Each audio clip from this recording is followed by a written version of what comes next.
இன்றே டவுன்லோட் செய்து உங்கள் ஃபேவரட் ஷோக்களை என்ஜாய் பண்ணுங்க. உனக்கு எவ்வளவு தைரியம்டி? ஏன் வீட்டுக்கே வந்து அவங்க ரெண்டு பேரும் ஒண்ணு சேர வாய்ப்பு கொடுங்கன்னு கேக்குறியா? இப்பவும் அறந்து போன ஒரு பக்கம் முடிச்சு போடலான்னு பாக்குறியா? அறந்து போச்சுன்னு நீங்க தான் நினைச்சிட்டு இருக்கீங்க. அது அவ்வளவு சுலபம் இல்லைன்னு இந்நேரம் உங்களுக்கு புரிஞ்சிருக்கணுமே. வாய மூடு. உனக்கு என்ன தெரியும்னு எங்க விஷயத்துல வந்து இப்படி தலையிடுற? அவங்க ரெண்டு பேருக்குள்ளயும் இருக்கிற பாசம் கண்ணுக்கு முன்னாடி தெரியுது. இன்னும் வேற என்ன தெரியணும்? அவங்க ரெண்டு பேர் பத்தியும் பேசி நீ என்கிட்ட பகைய வளர்த்துக்கிட்டு இருக்க. இது உனக்கு நல்லது இல்ல. அவங்களுக்கு நல்லது நடக்குதுன்னா நீ எனக்கு எதிரி ஆனாலும் பரவாயில்ல. ஏய், முதல்ல யாரு நீ? அவங்க மேல அப்படி என்ன உனக்கு பாசம் பொங்குது? நான் யாருன்னு எனக்கே தெரியாது. அவங்க மேல வச்சிருக்கிற பாசத்தை பத்தி கேக்குற? நல்லவங்களுக்கு நான் மட்டும் இல்ல, யாரா இருந்தாலும் பாசத்தை கொட்டுவாங்க. பாரா, இப்படி பாராட்டுற அளவுக்கு அவங்க கிட்ட அப்படி என்ன நல்ல குணத்தை கண்ட? வர ஒவ்வொரு தடவையும் சண்டை போடுற ஒன்ன பார்த்தா உன் கெட்ட குணம் எனக்கு எப்படி புரிஞ்சுதோ அதே மாதிரி ஆண்டிக்கு பக்கத்திலேயே இருந்து அவங்கள பாக்கும்போது அவங்க நல்ல குணம் நல்லா தெரியுது. இந்த அபூர்வா யாருன்னு தெரியாம நீ என்கிட்ட மோதிக்கிட்டு இருக்க வேண்டாம். வாழ்க்கையோட போராடுறவங்களுக்கு மனுஷங்களோட போராடுறதெல்லாம் விஷயமே இல்ல. உன் எல்லையில நீ இருந்தா உனக்கு நல்லது. இதே வார்த்தைய உனக்கும் சொல்லணும்னு தோணுது.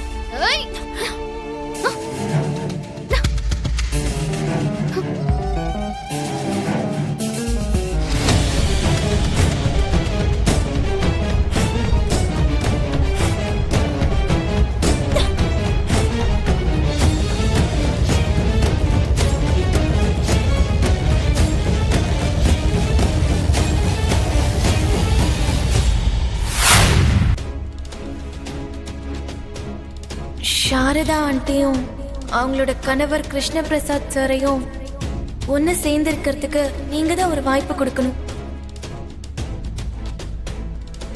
குறைஞ்சபட்சம் ஒரே ஒரு நாளாவது அவங்க ரெண்டு பேரும் சேர்ந்து இருக்க உதவி செய்யுங்க.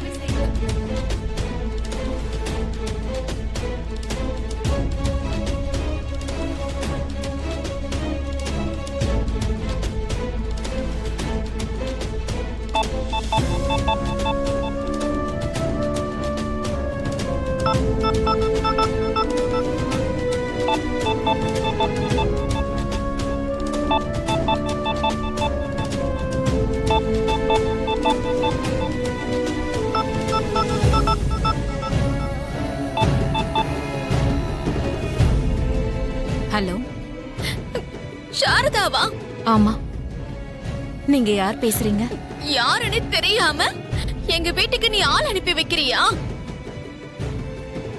யாருன்னு தெரியாம என் புருஷனை என்கிட்ட இருந்து பறிக்க பாக்குறியா? உங்க புருஷனா? ஆமா, என் புருஷன் தான். உன் பின்னாடி சுத்தி வச்சா அவர் உன் புருஷன் ஆயிடுவாரா? நீங்க என்ன பேசிட்டு இருக்கீங்க? நான் யாருன்னு தெரியாது, நான் என்ன பேசுறேன்னு புரியாது. ஆனா என் புருஷன் மட்டும் உனக்கு வேணுமா? அவரை என்கிட்ட இருந்து பிரிக்க பாக்குற, அதான உன் ஐடியா? இது பாரு, இப்படி எல்லாம் பண்ணாத. எனக்கும் என் புருஷனுக்கும் நடுவுல வராம நீ இந்த ஊரை விட்டு போவியோ இல்ல இந்த நாட்டை விட்டு போவியோ அது உன்னுடைய இஷ்டம். உனக்கு எவ்வளவு வேணும்னு சொல்லு, நான் பணத்தை தூக்கி போடுறேன். போன மாசம் சென்னைக்கு வந்த பேசஞ்சர் லிஸ்ட் வேணும்னு கேட்டீங்கல்ல, அந்த விஷயத்தை அப்படியே விட்டுட்டீங்க. நான்லாம் ஒண்ணும் விடலைங்க. ஆமா, அந்த லிஸ்ட் உங்களுக்கு கிடைச்சிருச்சா? அன்னைக்கு அந்த ஃப்ளைட்ல யார் யார் போனாங்க, அவங்களோட போட்டோ, அட்ரஸ் எல்லாமே ரெடியா இருக்கு. அப்படியா? நீங்க கேட்டீங்கன்னு கஷ்டப்பட்டு அந்த லிஸ்ட் எடுத்து வச்சிருக்கேன்.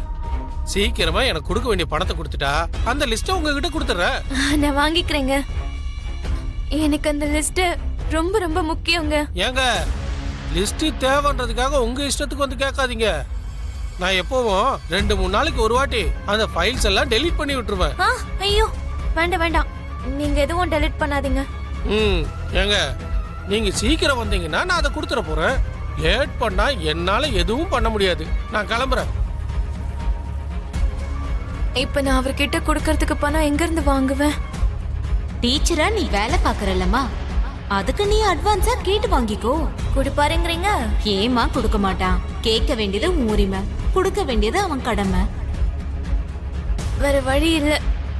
அந்த வளர்ந்த கெட்டவன் கிட்ட அட்வான்ஸ் கேட்டுதான் ஆகணும்.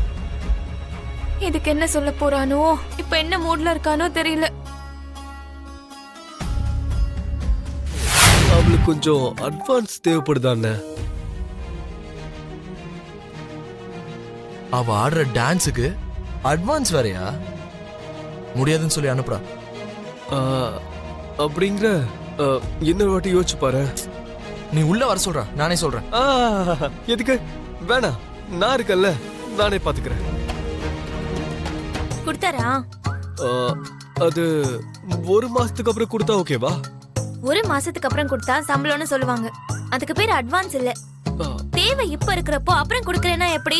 அந்த வளர்ந்து கட்டவன் அப்படிதான் சொன்னானா? தள்ளுங்க, நான் பாத்துக்கிறேன். நானே ஆ, கூல் கூல் கூல் கூல், நான் தான் இருக்கேன்ல. ஆ, ஆ, ஆ. ம். இங்க இரு. கடவுளே, என்ன நடக்க போதோ?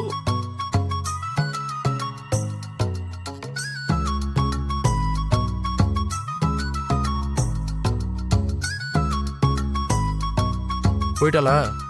ஆ, பாவம், ரொம்ப அவசரமா தேவைப்படுதானே? எவ்வளவு அவசரமா இருந்தாலும் கொடுக்க மாட்டேன்டா.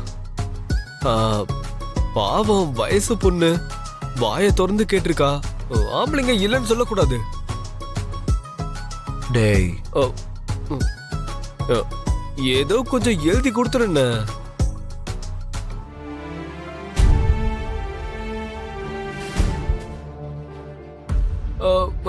என்னது, 500 ரூபாயா?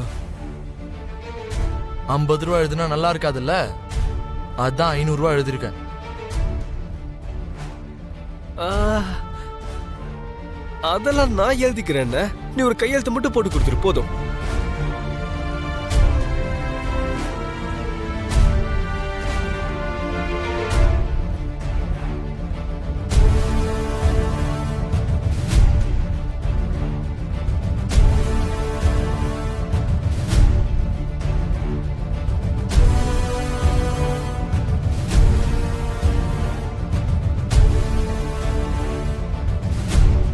நான் கொடுத்துடுறேன்.